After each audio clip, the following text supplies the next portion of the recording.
स्वागत है आप सबका मेरी भविष्यवाणियों की पुस्तक में। तो आइए हम आज के पवित्र वचन को पढ़ेंगे जो कि परमेश्वर के दास प्रेरित अंकुर यूसुफ नरूला जी के द्वारा लिखा गया है। परमेश्वर के वारिस। जैसा कि गलातियों की पुस्तक अध्याय 4 उसकी 1 आयत में लिखा है, मैं ये कहता हूँ कि वारिस जब तक बालक है, यद्यपि सब वस्तुओं का स्वामी है, तो भी उसमें और दास में कोई भेद नहीं।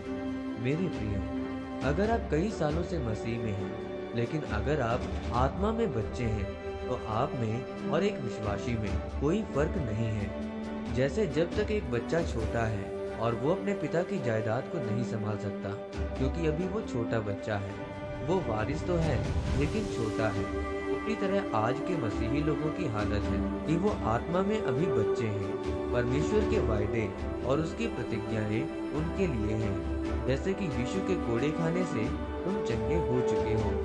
यहोवा मेरा चरवाहा है, मुझे कोई कमी घटी ना होगी। यह परमेश्वर के वायदे आपके लिए हैं।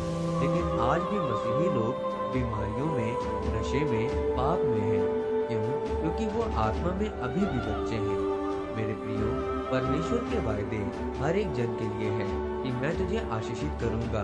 जो आंसू बहाते हुए बोलते हैं, वो जय जयकार करते हुए लवने पाएंगे।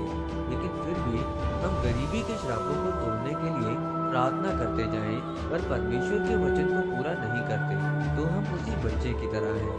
मेरे प्रियो, याद रखें, जो लोग आत्मा में सतर्क रहते हैं, आत्मा में ऊंचे उठते हैं, उन्हीं के जीवन में परमेश्वर के वायदे पूरे होते हैं और वो ही परमेश्वर के वारिस हैं। और आत्मा में ऊंचा उठने के लिए प्रार्थना में जाना होगा, परमेश्वर के वचन पर मनन करना होगा, क्योंकि अगर आपको परमेश्वर का वचन पता होगा, तब ही आप अपनी दलील को, अपनी प्रार्थना को रख सकेंगे। लेकिन अगर आपको वचन का पता नहीं होगा, तब आप रोते रहेंगे और अपनी भावनाओं के साथ प्रार्थना करते रहेंगे और आपको कोई उत्तर नहीं मिलेगा। क्योंकि जब तक हन्ना भी अपनी भावनाओं से रो रो कर प्रार्थना करती रही, तब तक परमेश्वर ने उसकी प्रार्थना को नहीं सुना। मेरे प्रियो, पतरस प्रभु यीशु मसीह के चेलों में से एक सामर्थी परमेश्वर का दास था, और जब उसने परमेश्वर के वचन के बीच से प्रार्थना की, तो 120 लोगों पर पवित्र आत्मा उतरा था, क्योंकि पतरस प्रार्थना में और परमेश्वर के वचन पर चलने वाला व्यक्ति था। इसीलिए परमेश्वर का वचन ही आपका संविधान है और आपको उसी संविधान के बीच से अपनी आशीषों के लिए, गवाहियों के लिए लड़ना है। इसीलिए मेरे प्रियो, अपनी कमियों को दूर करके अपने आप को जांचो और पतरस की तरह आत्मा में ऊंचे उठो।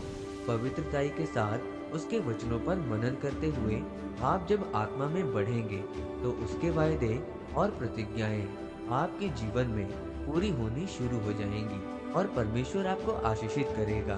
आमीन। आइए इस अंगीकार को आप मेरे साथ एक मन होकर करें। सर्वशक्तिमान परमेश्वर, आज के वचन के लिए मैं आपका धन्यवाद करता हूँ। पिता, मैं अंगीकार करता हूँ कि मैं आत्मा में बच्चा ना रहकर ऊंचा उठूंगा और आपके वायदों को अपने जीवन में ग्रहण करने पाऊंगा। प्रभु यीशु मसीह के नाम में आमीन। परमेश्वर आप सबको आज के वचन के ऊपर मनन करने के द्वारा आशीषित करें।